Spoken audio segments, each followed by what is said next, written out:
নির্বাচনে যদি অতিরিক্ত বিশৃঙ্খলা হয়, কোন কেন্দ্র বা কোন স্থানের ভোট হয়তো আংশিকভাবে স্থগিত হতে পারে, পুরোপুরি স্থগিত হয়ে আবার পুনঃভোট হতে পারে। ব্যাপকভাবে নির্বাচন কিন্তু স্থগিত হয় না।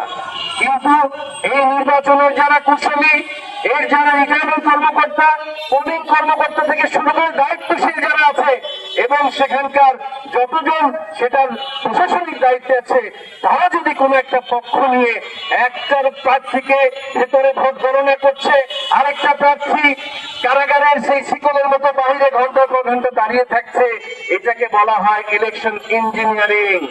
তাই মেজবানদেরকে বলবো, এবার কিন্তু ইঞ্জিনিয়ার হওয়ার চেষ্টা করেন না। এবার বাংলায় আপামর জনসাধারণ এতেকাফের মতো 2 দিন আগে থেকে সেন্টারে অবস্থান নিয়ে তার এই 15-17 বছরের না পাওয়া সেই অধিকার আদায়ের জন্য এতেকাফের মতো অবস্থান নিয়ে ভোট দিয়ে গণনা দেখে রেজাল্ট নিয়ে বাড়ি ফিরবে ইনশাআল্লাহ। সবাইকে ধন্যবাদ।